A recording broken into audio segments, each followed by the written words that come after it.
Olá, alunos, eu sou a professora Márcia Maciel e agora a gente vai ter a atividade interativa, do ensino fundamental, 8º ano de ciências. E o conteúdo de hoje é sobre tecido epitelial, A gente teve a nossa aula ontem e agora teremos a nossa atividade interativa, tá? Então vocês vão ter 4 minutinhos para realizar a primeira atividade e aí depois a gente retorna para corrigi-la, tá bom? Então, qualquer dúvida pode perguntar aí no chat, Nós temos os nossos professores de plantão e aí vocês podem também ir respondendo no chat que daqui a pouco a gente interage. Então, boa atividade.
Muito bem, vamos à nossa correção.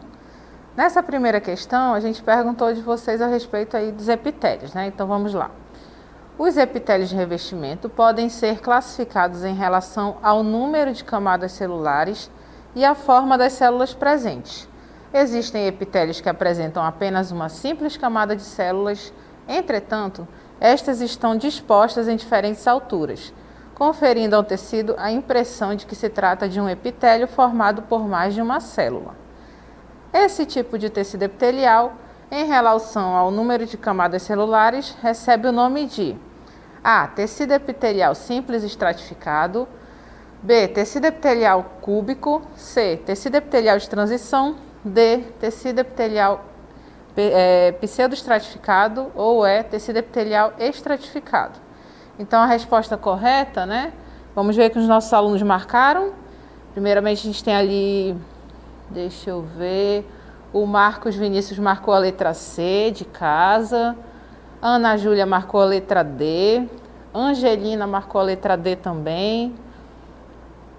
Vemos que o Manuel marcou a letra C, né? Eduardo marcou a letra D também. Muito bem. Então, temos aí respostas bem, né, diferentes. Então, a gente vê que nessa primeira questão, a resposta correta é a letra D de dado, né? A maioria acertou. Então, tecido pseudoestratificado. Então, a gente viu na nossa aula que esse tecido, né, as células, elas são colunares, elas são bem compridas, só que ali, o formato em que elas ficam, né, e o seu núcleo ficam em diferentes alturas. E aí dá a impressão de que tem várias camadas de célula, mas na verdade é só uma camada. Ela só é comprida, né, e um pouquinho torta, né, para um lado, para o outro. E aí a gente fica com aquela impressão de que tem várias camadas de células, mas na verdade não tem. Só tem uma camada de célula, né? Então por isso que é chamado de pseudo-estratificado. Pseudo significa falso, estratificado, camada, né? Então ele tem ali uma falsa camada, na verdade é só uma camada. Por isso que ele é chamado assim, tá bom? Muito bem. Então, agora que a gente teve aí a nossa resposta para a primeira questão, que foi a letra D de dado, vamos agora para a segunda questão. Então, leiam com atenção e já já a gente retorna para interagir.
Muito bem, vamos à correção da nossa segunda questão. Vamos ler. Então, com relação ao tecido epitelial, analise os itens 1, 2 e 3 e assinale a alternativa correta. 1. Possui células justapostas com pouca ou nenhuma substância intercelular. 2. Desempenha as funções de proteção, revestimento e secreção. 3. É rico em vasos sanguíneos por onde chegam o oxigênio e os nutrientes para as suas células. Então, na letra A, somente 1 e 3 são verdadeiros. B, somente 2 e 3 são verdadeiros. C, 1 e 2 são verdadeiros. D, somente um deles é verdadeiro. Ou E, todos são verdadeiros. Então, vamos ver os nossos alunos o que responderam.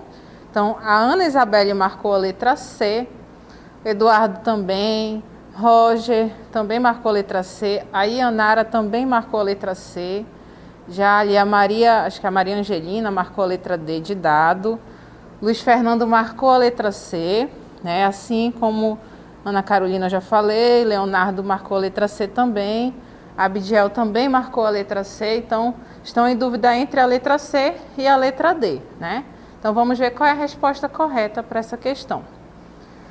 Muito bem, a letra C de casa, olha só. Somente 1 e 2 são verdadeiros. Então vamos ver por quê. O tecido epitelial, ele não possui vascularização, né? A gente viu que não tem vasos sanguíneos nele.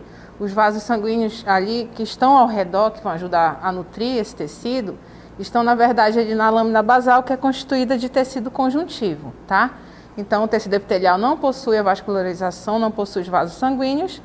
As outras características apresentadas são comuns, sim, ao tecido epitelial, pois possuem ali células justapostas, são bem unidas, com pouca ou nenhuma substância intercelular e desempenham as funções de proteção, revestimento e secreção, né? A gente viu que a nossa pele nos protege aí do nosso ambiente que a gente vive, né? Reveste o nosso corpo, formam ali os nossos órgãos, né? Ajuda na formação dos nossos órgãos. E aí também está compondo as nossas mucosas, né? Interior da boca, entre outras.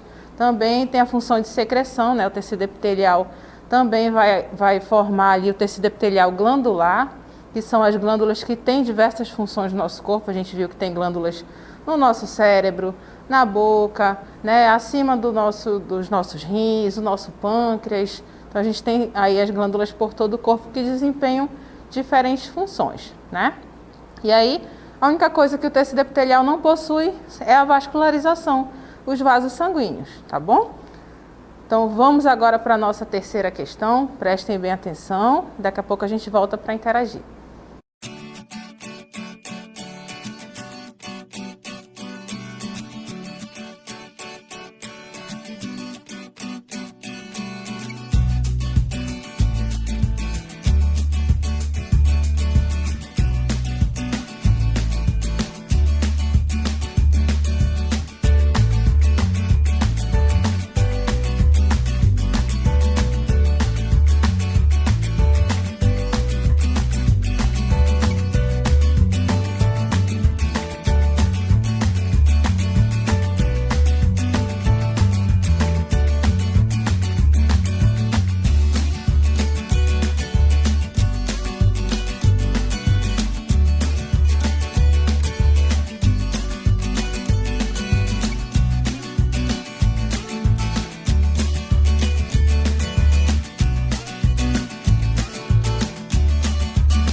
Muito bem, vamos para a nossa terceira questão.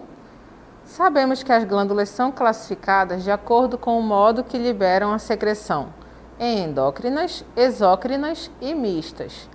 Marque a alternativa que melhor descreve uma glândula endócrina. Letra A. São glândulas que produzem secreções que são lançadas diretamente fora do corpo ou em cavidades. B. São glândulas que liberam sua secreção na corrente sanguínea. C. São glândulas que liberam sua secreção dentro de órgãos, como o estômago. D. São glândulas que liberam secreções em cavidades e na corrente sanguínea. E. São glândulas dotadas de canais que auxiliam na eliminação da secreção. Então, vamos às respostas dos nossos alunos, ver o que eles responderam. Vamos lá, deixa eu ver. Maria Eduarda marcou a letra B de bola. Adriele D. Lorena e Roger também marcaram a letra B, né? Assim como o Leonardo, a Júlia, o Roger, né? Então, todos marcaram a letra B. Andriele e o Daniel marcaram a letra D. Então, estão em dúvida entre a B e a D, tá? Então, vamos lá para a nossa questão correta, nossa resposta. Então, a resposta correta para a terceira questão é a letra B de bola, tá?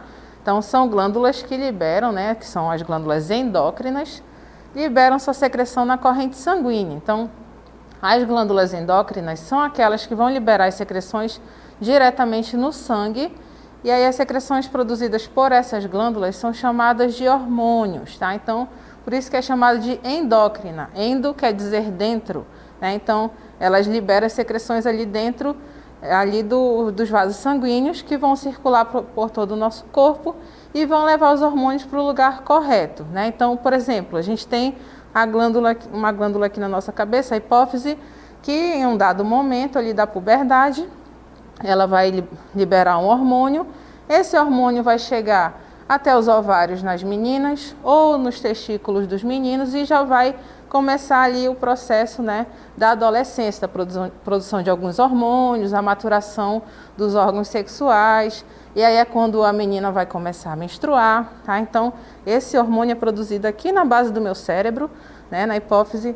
Esse hormônio vai até a corrente sanguínea, chega até ali os ovários nas meninas e nos testículos dos meninos e começa a fase ali de maturação sexual, tá? Então, isso é só um exemplo. Então, várias outras glândulas vão produzir hormônios, né, as glândulas endócrinas, e aí esses hormônios são levados até ali um órgão-alvo para que seja feita ali a sua síntese, né, de um outro hormônio ou de alguma ação, tá bom? Muito bem, agora a gente vai para a nossa quarta questão, então leiam com atenção também e daqui a pouco a gente volta para interagir.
Muito bem, vamos à nossa correção da quarta questão. Então, observe atentamente o esquema de tecido epitelial proposto a seguir e marque a alternativa que indica corretamente sua classificação. A. Epitélio esquematizado é pseudoestratificado prismático. B. O epitélio esquematizado é o cúbico estratificado. C. O epitélio esquematizado é estratificado pavimentoso. D. O epitélio esquematizado é o pavimentoso simples. E. O epitélio esquematizado é o cúbico simples. Então, vamos ver as respostas dos nossos alunos. Então, veja ali que Andriele, Abdiel, né, marcaram a letra B de bola. Gerliane também a letra B de bola. Já o Antônio marcou a letra C. Eduardo marcou a letra E. A Camila marcou a letra B. Roger e a Sofia também marcaram a letra E, né? A Karen e o Gabriel também marcaram a letra E. João Antônio marcou a letra B, né? Ana Luísa também acha que é a E e a Ana Célia também acha que é a letra D de dado, né? Então vamos à nossa resposta correta. Então nessa questão, esse esquema de células que a gente está vendo é ali o cúbico simples, né? Então as células têm o formato cúbico, né? São meio quadradinhas e ali é simples, né? Só tem uma camada, por isso que é chamado de simples, tá? Então acertou aí quem marcou a letra E. O epitélio esquematizado é o cúbico simples, tá bom? Então a gente viu esse tecido, né? Então vocês devem ter confundido com o pavimentoso.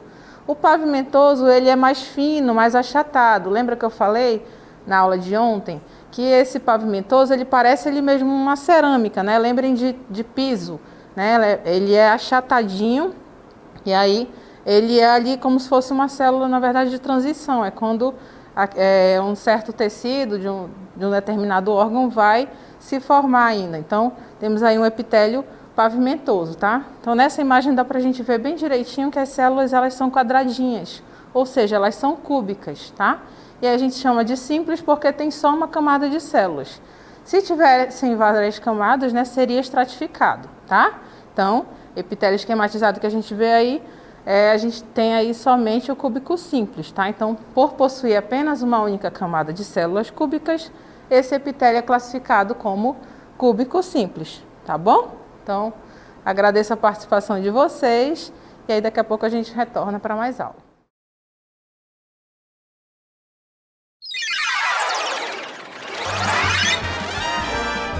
A sua aula continua no próximo vídeo.